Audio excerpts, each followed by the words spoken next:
had our own results. I wish that committee will play the clip at Serena Hotel. We did not have our own results. What we said is that the results that were going to be announced, we disown them because of the manner of opaqueness that last phase was handled. That's what we said. We didn't say that we had our own results. That's why we are saying now that results need to be audited. And this is not of our own. It is even in law that any elections need to be verifiable and can be audited at any other particular time. So it is not something that will begin now. It is there in the Election Act. We emphasize that it should be audited and the servers to be opened. Chair, my name is Catherine, and my sister Cherera. In your own words, you said the results were handwritten, and the results even exceeded 100%. And how come you never mentioned this to the Supreme Court? You're mentioning it to us here. And those you brought as even the substantiators of the same never brought it and never, substantiated anything. In your own words, surely. Honorable Committee, I will invite you to my affidavit to the Supreme Court. Whatever we are saying now, it is in our affidavit that we filed at the Supreme Court. Unfortunately, it's like nothing or not everything was read through. We explained everything that we said, and after the Supreme Court gave its ruling, we said we abide by that because it is the apex court of our country. And as law-abiding citizens, we said, yes, we accept it. And from that day henceforth, the Cherera have never spoken until today.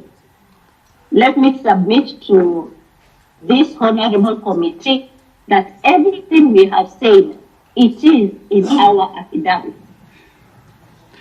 Okay, the Commissioner, I will request that you allow us, you just stay online, hear a few more questions, then you can note them and answer them together. Honorable says, Governor says. Thank you, Chair. Let me appreciate the two commissioners, Masit and Cherera, who have seen it fit to participate in this sitting, and we appreciate that they're there. I have a few questions, and not necessarily to Cherera or Masit. I think even the commissioners physically present here may want to answer. Number one, the law has been that the final announcement of the presidential vote is actually what is announced at the polling station. And that is what is called the Form 34A. And we have 46,229 polling stations that I need no mention. But I'm just wondering, when Commissioner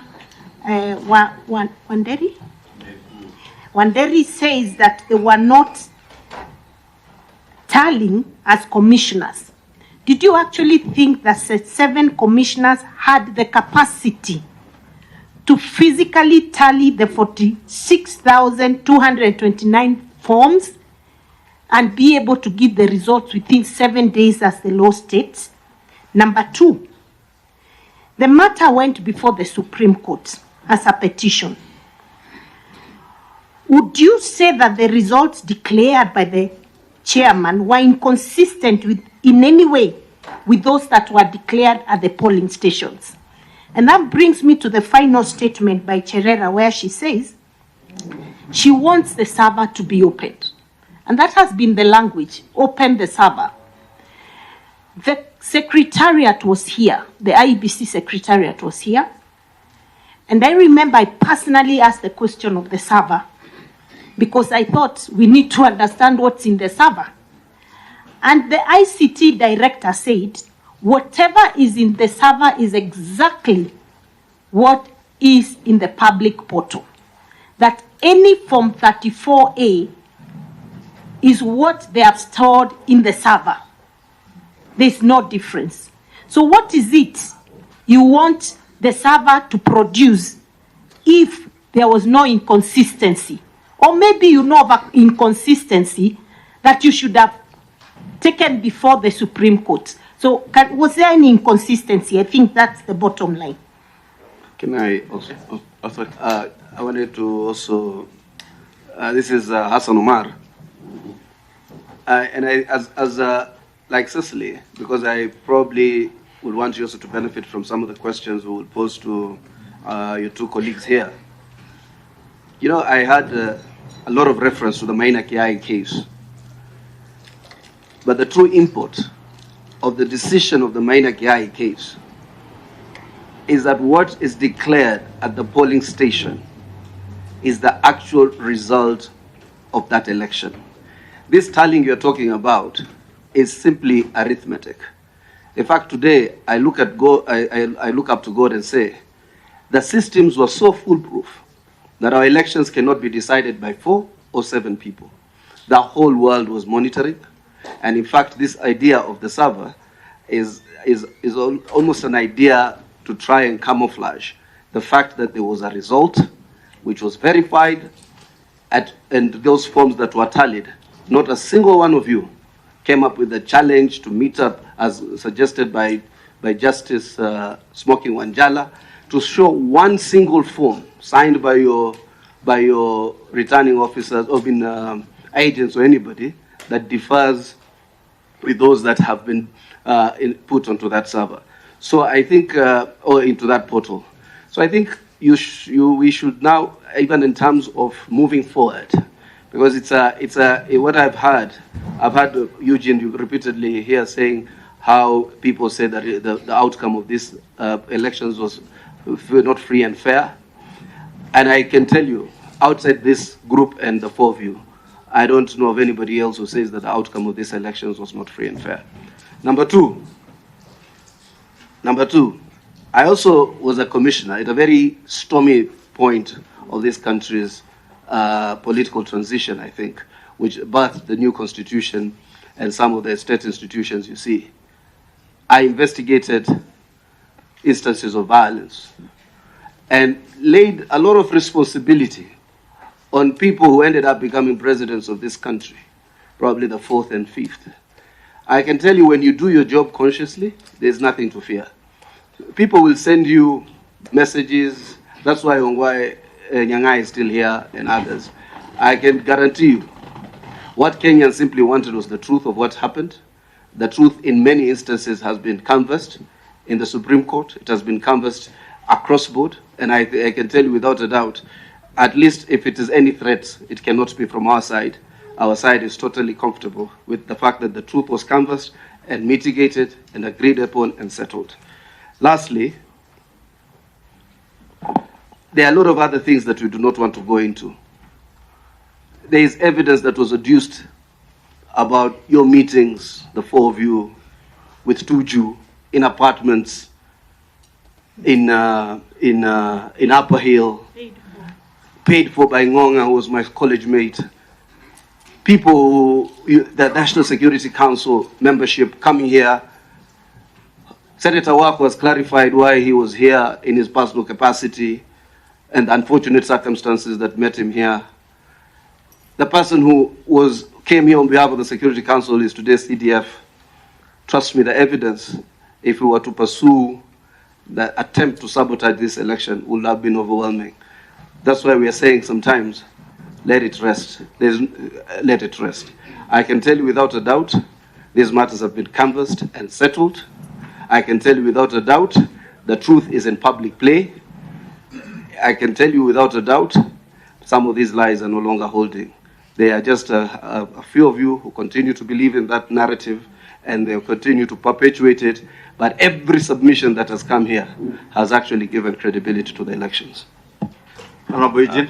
Yes, I just wanted to mention something that I think it was Cherera or Commissioner Masif mentioned, that when the security team came At that point, there were no results yet, because there had been an attempt to taint the name of a very distinguished professional career soldier, General Francis Ogola. I think my colleague Omar has referred to that. Thank God, due to the Tonje rules, he is now the CDF. I am happy that you have mentioned that when that team came, they did not come to threaten anyone or to change the results or to overturn. I think for the record it is important, because that was something that went towards tainting a distinguished career of a career soldier of our country. The second issue is the issue of whether you, the commissioners, tallied these results or not. I think listening to the four of you, you have said you did not. We were hoping Chebukati would be here, the chair. And he has denied the country the opportunity to hear both sides of the story in a very arrogant manner. We'll be dealing with that matter shortly.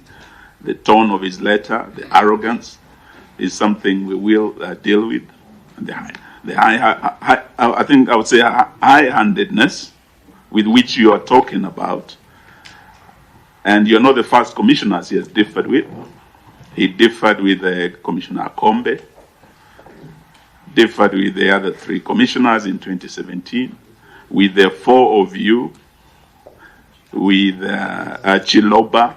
It cannot be that the four commissioners, three commissioners, Commissioner Kombe, Chiloba are all wrong, and only one man called Chebukati is right. There must be something about his personality which goes to the root of the problem, because Article 138 is very clear, and the matter came up before the before the Supreme Court. Looking at the ruling, particularly clause 48 of that ruling, the chairperson had submitted that the issue of verifying and tallying was his exclusive authority. The Supreme Court differed with him. In the paragraph 49, they were very categorical. And if I may read that, we find that the chairperson cannot arrogate to himself the power to verify and to tally the results of the presidential election to the exclusion of the other members of the commission, meaning yourselves. And indeed, Article 138.10, this is what he's been relying on, because he's saying as a returning officer, it was his prerogative. And they said, indeed, Article 138.10 of the Constitution, although the power to declare the results of a presidential election after verification and tallying is vested in the chairperson, he does so only as a delegate of the commission, one of you having sat, tallied, verified, and you announced. I do remember, and Irene Masit will remember, Isaac Hassan was also our classmate at the university. When he was faced with a similar situation in the previous election, the declaration of the results was delayed for almost 7 hours. When Isaac Hassan sat with his colleagues, they were able to build consensus. And when they came out as a united commission to make that declaration. Now, the concern of this team is that going into the future, having listened from you, you are sidelined, given peripheral roles, and your core mandate was not, you're not given the opportunity to exercise it. In future, there's a danger of a rogue chairman. You are 7, this chairman had 2 only, minority supporting him. The majority of you, up to today, have not owned those results, which still casts the shadow on the legitimacy. Even if we say the Supreme Court's ruling was final, many Kenyans, half of this country, did not vote for this president. The majority of that commission did not agree with these results. That shadow can never go away. We are saying those servers be opened, and I'm happy to hear from Cherera. You're of the view that the servers be opened. Many Kenyans want the audit to be done and the truth to be known. We are very grateful. You have time to appear before us, and like your arrogant chair, who but I don't think it is fair for you to have constantly. Chair, it is also not fair for him to have constantly gone on the vestiges of the character of a person, but of people who are here. But when you start casting aspersion on people who are not here, and to try and derogate their characters because you do not like what he did or what he decided, it's not fair. Enough, you make your point. No, the views are afraid. Maybe there's something is afraid. Honorable guilty of anything. Honorable Omar and Honorable Eugene must stop. Honorable Omar, we've had you. And maybe we'll just like we protected. I was actually going to deal with the more serious matters rather than this emotional outburst. In fact, Vice Chair, I was going to say just like Omar. That's okay. Omar. Fair enough. I was only saying just like we protected Honorable Eugene from a very lethal attack by a stakeholder, we must equally protect Honorable Chebukati, Commissioner Chebukati, from unwarranted attacks since he's not here to defend himself. Fair enough, Co-Chair. Let me say this, if we can get back to the issues. It was so nice to listen to the two commissioners who are practically in exile, whatever the circumstances, because they fear for their lives. Some of the clarifications you'll probably get from your colleagues. But the important thing is you stick to your guns and you say those results were not proper on account, among other things, of the absence of Form 34C. We heard that from Commissioner Wanderi, that is what actually should have been announced. And even then, and I think actually, come to think of it, these commissioners have afforded us an opportunity as a committee to even do an audit, come to think of it. It's part of a serious auditing we are doing. So we really owe it to them. We'll do the Chebukati matter after this, and I think that should bring closure since he's not here for reasons best known to himself. But Form 34C, up to today, the Commission has never actually published if I understand it correctly, has never published in the official Kenya Gazette the results in accordance with the 290 constituencies plus one constituency in the diaspora. Is that correct, Commissioner Wanderi, or indeed the Vice Chair? And